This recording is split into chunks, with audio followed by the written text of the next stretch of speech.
Tengan ustedes muy buenas noches, toda la ciudadanía de La Paz.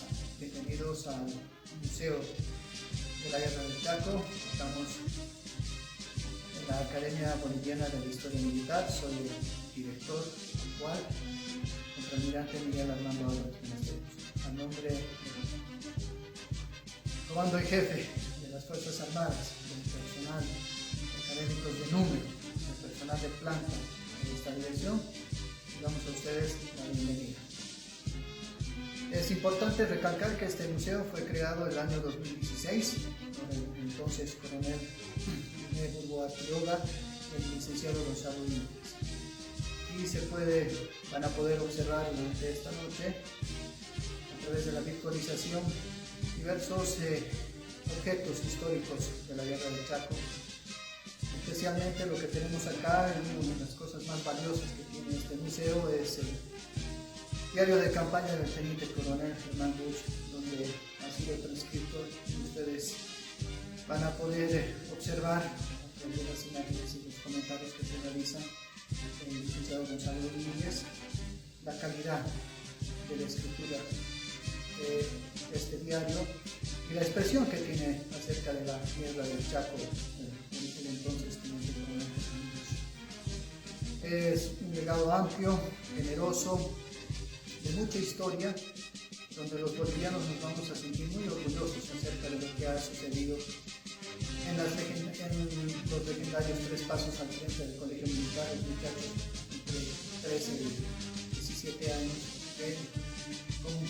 con gran valor y energía asistieron a las arenas del Chaco justamente para defender la patria. Muchos escritos, muchas cartas acerca de los eventos que se han sucedido, las batallas, todo eso va a ser transmitido a través de esta noche del museo y virtualizado a través del ingeniero Pablo Flores, que es uno de los aspirantes a la Academia Boliviana de la Historia Militar. Bueno, sean ustedes bienvenidos y es un honor para nosotros que tengan esta visita virtual. Gracias.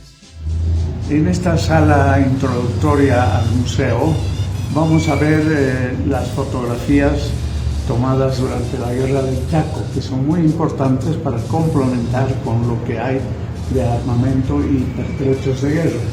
Ahí tenemos, por ejemplo, jefes y oficiales a la mano izquierda, donde están todos los oficiales marcados. Ahí está Enrique Peñaranda, Germán Busch en la fila de abajo hincado, sentado, y el coronel Maximiliano Ruiroa, mi padre. Luego bajando tenemos una posición en las trincheras. Vamos allá. Acá tenemos otra vez, ahí está el general Peñaranda y el coronel Toro, Rivera con un cañón Krupp. Y arriba mostramos una chapapa que era construida con troncos, era una pequeña fortalecita o punto de observación y protección durante la guerra, ¿no? Estamos en la primera sala de visita para hacer el recorrido del museo. Acá tenemos, en cuanto al material fotográfico de gran calidad, es en primer lugar el máximo héroe de la Guerra del Chaco, el general Bilbao Rioja, está en esta foto, en el Chaco. A la derecha tenemos otro personaje, otro héroe importantísimo que murió lamentablemente a la entrada a Boquerón, el capitán Charata Ustares. Este famoso hombre, este famoso militar fue un saqueador que ya antes de la Guerra del Chaco había entrado como a inspeccionar y a conocer todo lo que eran los fortines, que ya había pocos fortines, y él tuvo un gran ayudante, un gran mentor, que fue el cabo Juan, un guaraní, un indio guaraní de la tribu de los Huenayek, que le enseñó a hablar guaraní y le enseñó a caminar en el Chaco, porque el Chaco es una región muy difícil para caminar, llena de arbustos, llena de plantas, de cactus, en fin, muy dificultoso. Entonces el capitán se lo nombró como Charata, porque Charata es un ave que hay en el Chaco muy escurridiza. Entonces él era escurridizo, entraba a los fortines paraguayos, salía, en fin, hacía un trabajo de inteligencia. Nadie, no lo podían atrapar, pero lamentablemente en una de sus últimos ingresos a la Boquerón es muerto por una patrulla paraguaya. Luego en la otra fotografía importante es el famoso corralito de Villamonte. Es cuando el doctor Salamanca, que vemos acá de negro, está en Villamontes y ahí está el general Peñaranda y el coronel Toro, y es cuando ya lo obligan a renunciar a la presidencia y va a asumir Tejada Sorzano. Así que es una foto histórica. Salamanca es el que nos va a llevar a la guerra, ¿no? Un hombre muy controvertido en nuestra historia porque nos llevó sin mucha preparación a la guerra, ¿no? Y allá tenemos otra fotografía que ya es al final de la guerra, cuando se reúne una comisión de neutrales y como vemos al centro está el doctor Tejada Sorzano. Ya lo habían destituido a Salamanca y Tejada Sorzano es el presidente. Ahí están los altos jefes militares bolivianos y también extranjeros, chilenos y argentinos, que van a formar la comisión de neutrales en 1935 para tratar el asunto del cese de hostilidades. Y entramos a las armas. Acá tenemos muestras de los fusiles Mauser, ¿no? Tenemos varios fusiles Mauser de fabricación alemana, que fueron los fusiles que usó la tropa en la guerra del Chaco, ¿no? Tenemos 3 estantes con los fusiles de la guerra del Chaco. Y mostramos un estante acá de las famosas pistolas ametralladoras. Estas armas usaban solamente los oficiales, los soldados del fusil Mauser y los oficiales de la famosa Breno checoslovaca, pistola ametralladora con cargador. Y esta arma le pusieron un nombre, le llamaban la piripipí, por el ruido que hacía al disparar las ráfagas, ¿no? Pipipipipipi. Esta arma era muy buena. En esa época era lo más avanzado en cuanto a arma liviana y era para uso de oficiales. Con una de estas murió Charata Ustares, se dice, ¿no? Que cuando cae encima de su arma, agarrado de su arma, de su piripipí en el Fortín Boquerón. Aquí estamos viendo una foto muy interesante de los famosos cadetes denominados los 3 pasos al frente. Están ahí en el colegio militar formando fila para ya embarcarse a la guerra del Chaco. La historia de los 3 pasos al frente es una historia del heroísmo de la juventud boliviana, porque ahí había cadetes de 13, 14, 15 años que no fueron a la guerra, pero en determinado momento se necesitaba más oficiales y entonces se convoca a los cadetes, los hacen formar en donde era el colegio militar. Es otro dato interesante. Donde está tomada esta foto es la UNSA hoy día. Ahí era el colegio militar. Ese pabellón que vemos a la derecha existe todavía en el predio de la UNSA, ¿no? Y al frente, ya acá donde están los soldados, es el monobloc. Entonces ellos están listos para ir. Y ahí el oficial les pregunta: señores cadetes, los que quieran ir al Chaco a defender la patria, den 3 pasos al frente. Y todos van a dar los 3 pasos al frente, no se queda ninguno.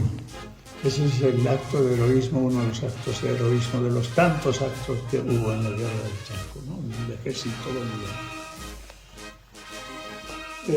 Un campamento de la guerra Las fotos que estamos mostrando son del gran fotógrafo Basoberri, que fue el corresponsal nuestro en la guerra del Chaco, ¿no? Ahí está un campamento donde los soldados están hirviendo seguramente una sopita, un caldito para tomar, ¿no? Vemos todo el paisaje del Chaco y cómo era en esos momentos. Bueno, seguimos viendo los campamentos de la guerra. En este caso, los soldados están limpiando una piripipí, es decir, una ametralladora liviana, preparándola para que ya el oficial, en cuanto entre en acción, use el arma en buenas condiciones, ¿no? Y están las carpas.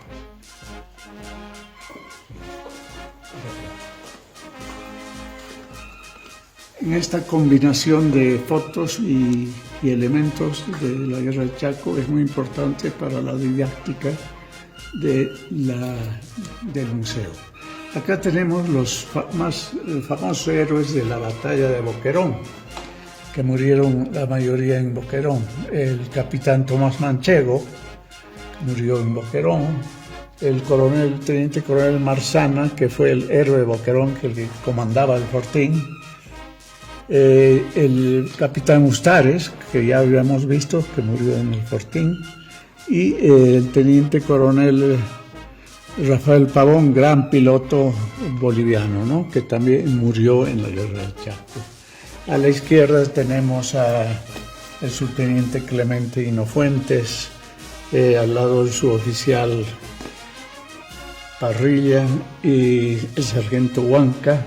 Y este es el personaje que les comentaba, el famoso Cabo Juan Melcón.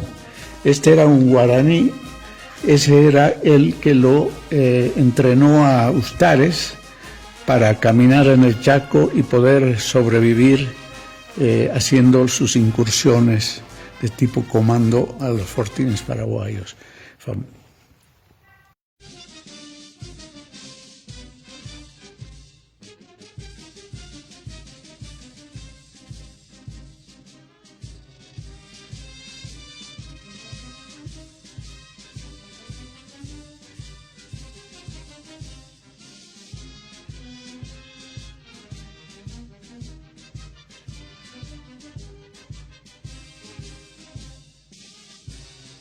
En estos paneles que tenemos individualizados a los cadetes del grupo Tres Pasos al Frente, un gran hallazgo fue el de este cadete de 14 años que era el cadete Alfredo Obando Candia.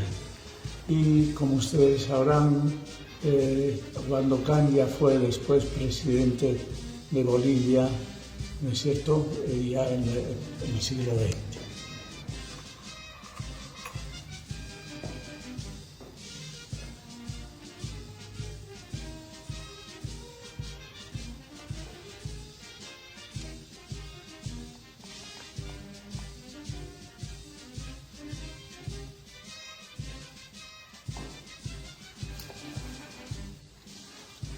Es muy importante recalcar que en la guerra del Chaco, a la guerra del Chaco fueron tanto militares como fotógrafos, escritores.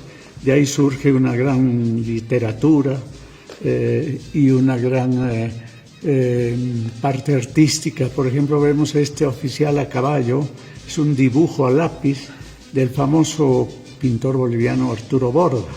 También fue Cecilio Guzmán de Rojas, Reque Merubia, que nos dejaron testimonios artísticos de la guerra del Chaco muy importantes. Aquí vemos una fotografía muy importante tomada en Villamontes, donde está el presidente Tejada Sorzano ya, y todo el alto mando militar del ejército boliviano, ¿no? Y en la fila de abajo están también algunas esposas de los principales jefes y oficiales. Esta foto fue tomada en Villamontes una vez que es destituido el doctor Salamanca. Uno de los objetos más importantes de la guerra del Chaco, que fue el diario de campaña del teniente coronel Germán Busch. Ahí lo tenemos, el original, de este lado.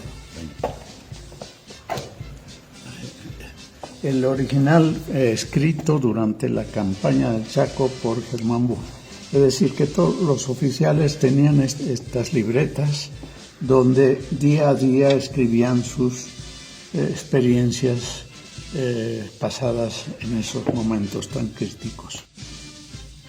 Dentro de los importantísimos objetos que tenemos es el diario de Germán Busch, como habíamos visto el original. Este diario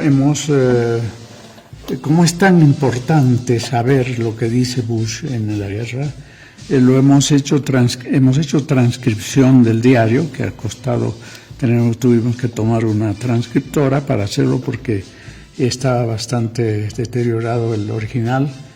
Y la gente quiere saber sobre Busch, porque es un personaje casi mítico. Entonces hemos hecho la transcripción del diario para que el público venga y pueda leer totalmente el diario de Germán Busch, día por día, lo que él va relatando durante la guerra, ¿no? Entonces invitamos a los asistentes al museo a venir a ver acá. Vamos a leer algunos párrafos para darnos cuenta de cómo fue la guerra, porque este es un testimonio muy valioso, ¿no? Además, lo que asombra es lo bien escrito que está. O sea, Busch era una persona muy inteligente y por lo visto muy preparado, ¿no? Día 11. Amanece este día ciego con los preparativos de marcha hacia Boquerón. Todos vamos silenciosos, pensando sabe Dios en qué. A los 2 kilómetros ya vemos varias manchas de sangre. Seguimos algo más y se nos presentan a nuestra vista varios cadáveres. En uno de ellos reconozco el de un amigo. Tiene el cráneo destrozado. Da horror contemplar todas aquellas fisonomías. En algunos se refleja el horror y en alguno encuentro una sonrisa. Pasa una plegaria por mis labios y veo que tal vez dentro de pronto también mi cuerpo se encuentre botado en ese terreno que defendimos. Sigo caminando cabizbajo, pensando en Dios y en mi madre. De pronto mis pensamientos son sorprendidos por el estruendo de los disparos. Inmediatamente ponemos todo listo para el combate. Se escucha el zumbido de los proyectiles. Empezamos a avanzar por el monte. Se nos hace dificultosa la marcha. Vamos avanzando y ensartándonos en la infinidad de ramas y espinas. Se oye el zumbido de un avión. Empieza a caer la lluvia de proyectiles. No sabemos de dónde. Los nuestros también disparan. Es una confusión tremenda. Se oye un alarido de dolor. Es el primer herido. Continúan los disparos. Ya hay varios muertos. Continuamos el avance. Salimos a un claro. Al frente, a la orilla del monte, el enemigo está posicionado. Mi pieza es la designada de ir a la cabeza. Caen algunos heridos más. Sus lamentos y súplicas parten del alma. Tampoco se les puede prestar ninguna ayuda. En estos momentos no siento nada. Ni temor ni valentía. Obro inconscientemente y lo único que recuerdo es que de momento en momento levantaba el nombre de Dios y mi madre. Ya estamos muy cerca. Debemos entrar al asalto. Se da la orden de armar la bayoneta y la de asalto y todos al grito de ¡Viva Bolivia! Se lanzan hacia el enemigo posicionado. Triunfamos.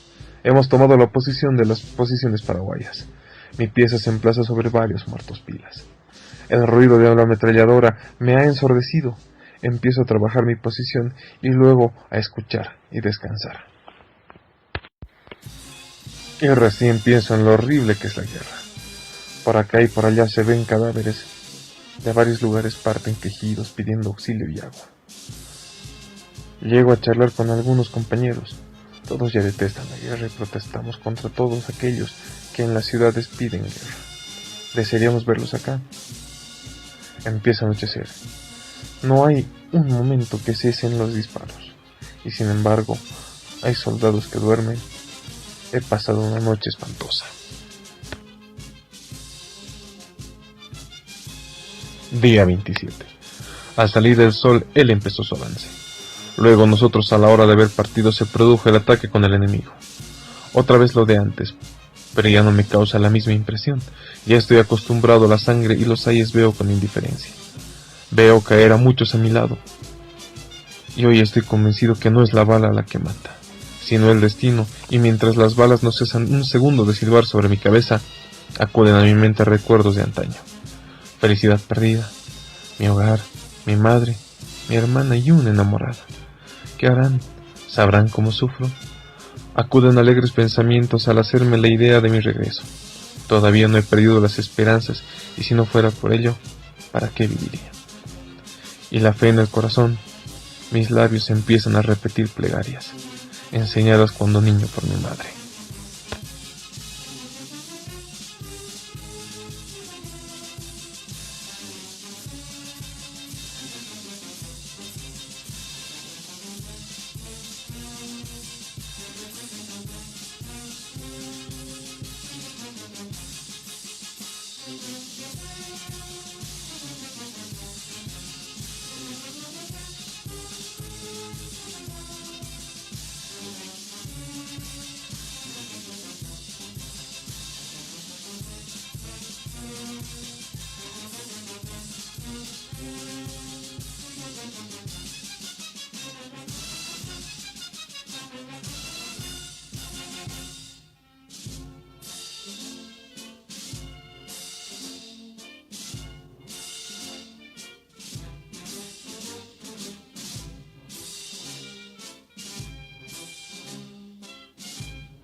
Este tema de las cartas que escribían los soldados en la guerra del Chaco es muy interesante.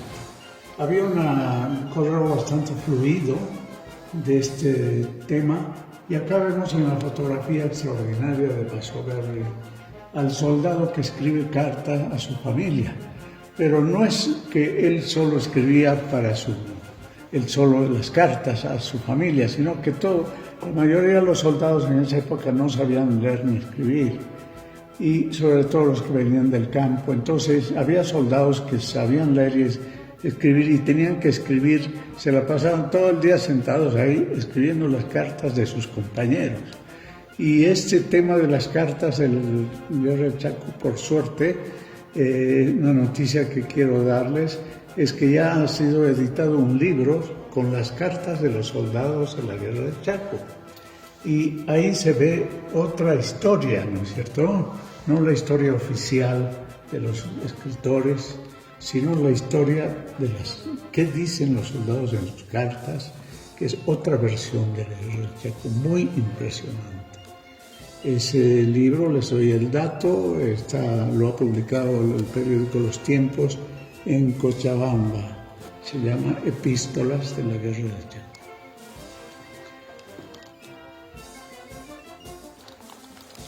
Acá estamos en una vitrina del museo donde tenemos algunos objetos del Ejército Paraguayo.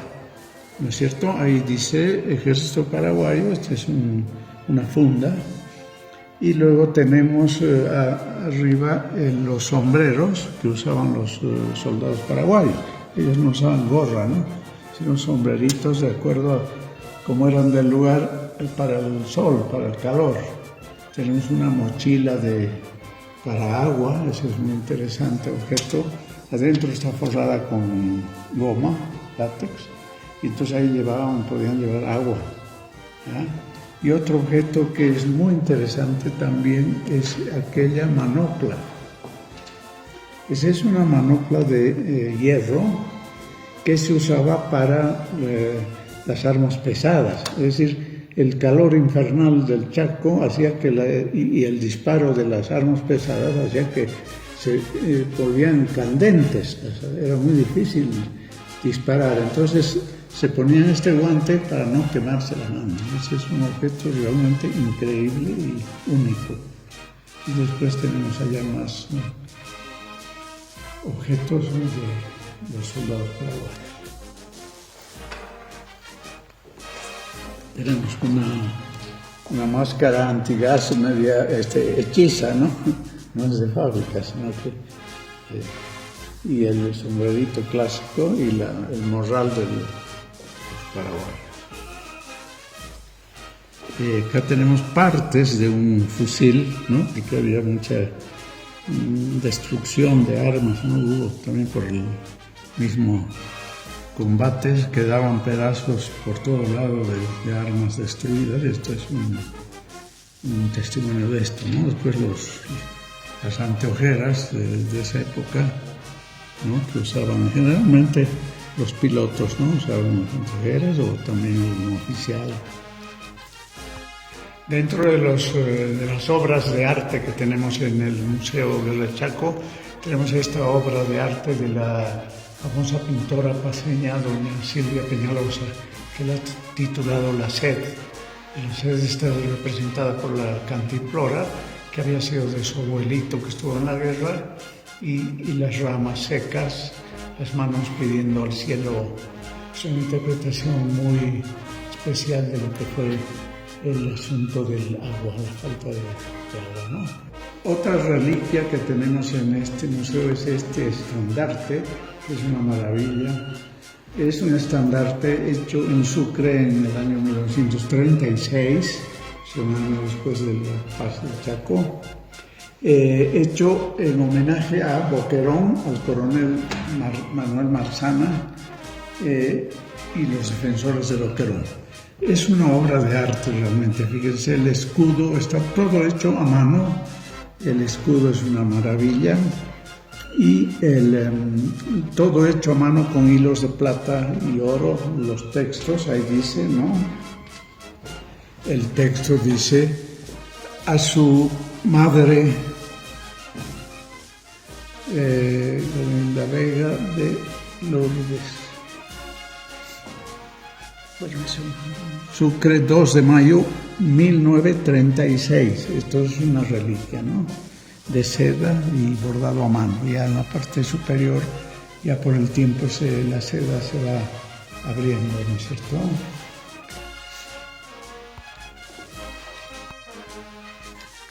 Acá tenemos a uno de los grandes héroes del Guerra del Chaco, el coronel Marzana, una pintura de un retrato del coronel Marzana, gran héroe de Boquerón, y al lado tenemos una fotografía antes de la guerra del coronel Marzana con su esposa, ¿no? Esto es una fotografía muy importante para el museo y para el coronel Marzana. En la vitrina que tenemos acá abajo, tenemos varios objetos interesantes. como ser en la parte superior tenemos cinturones para municiones, tenemos también máscaras antigas, abajo, acá tenemos 4 máscaras antigas, que ya se usó el gas pimienta en esas épocas. En esta parte tenemos allá arriba una cartuchera de oficial para revólver con sus balas. Tenemos las pistolas de bengala, ¿no? Y otros objetos que se usaron en la guerra del Chaco.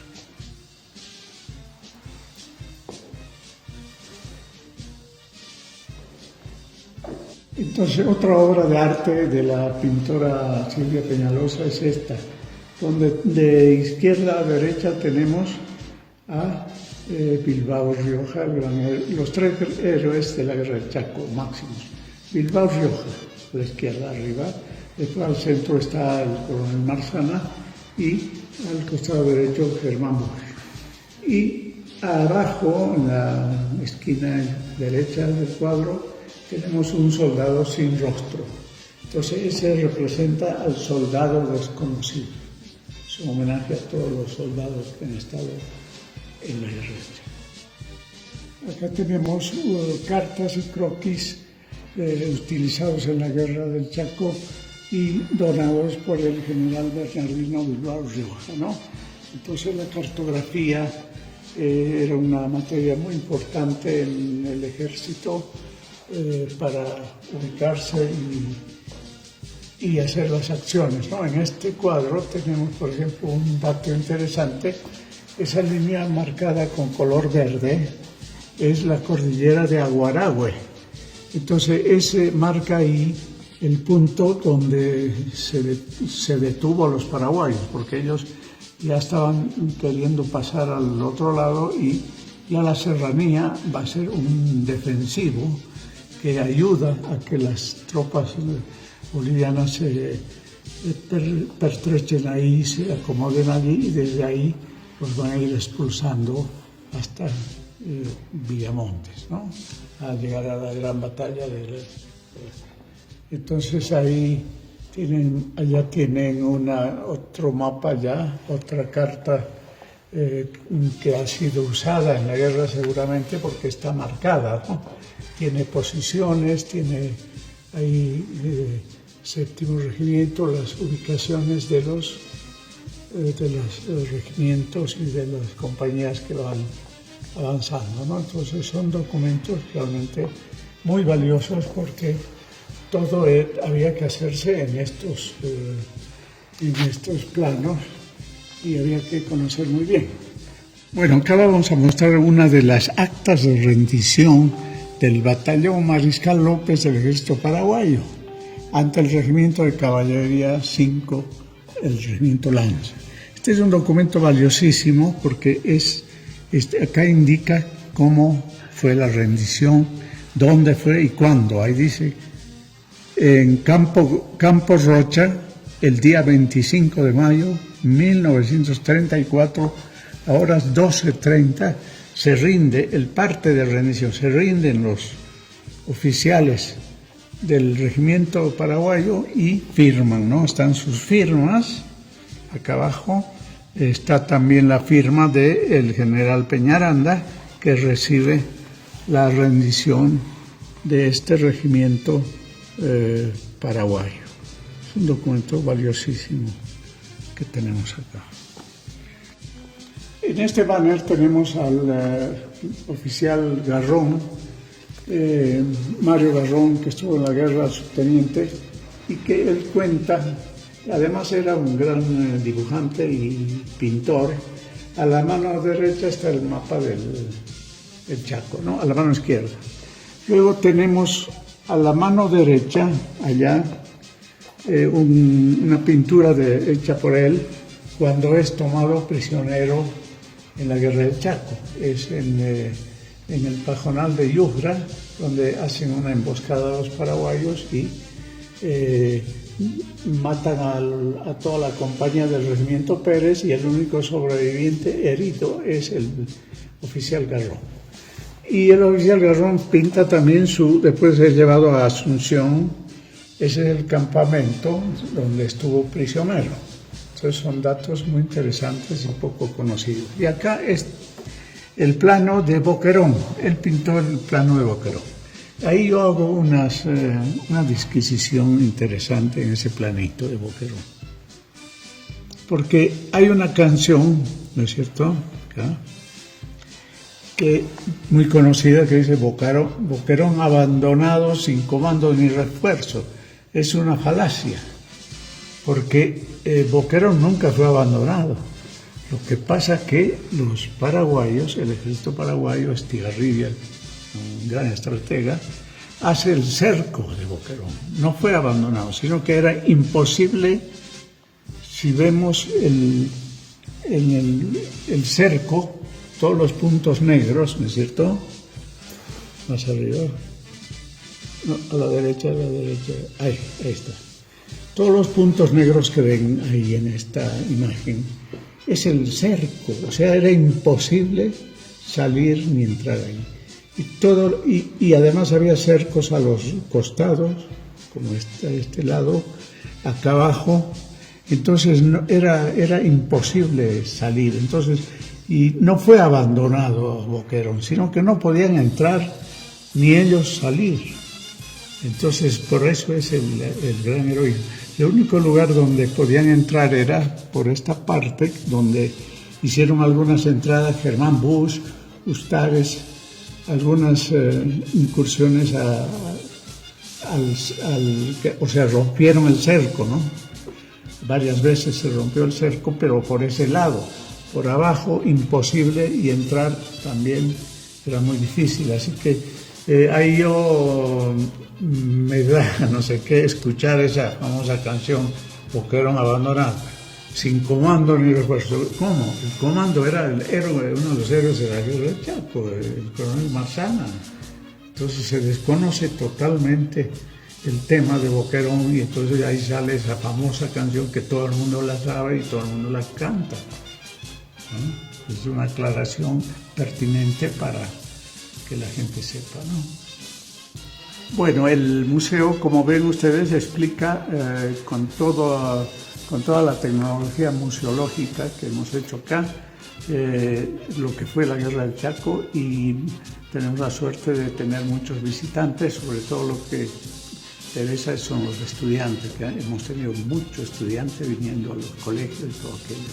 Los invitamos cordialmente a visitar cuando ya se abra el museo definitivamente, y muchas gracias por su atención.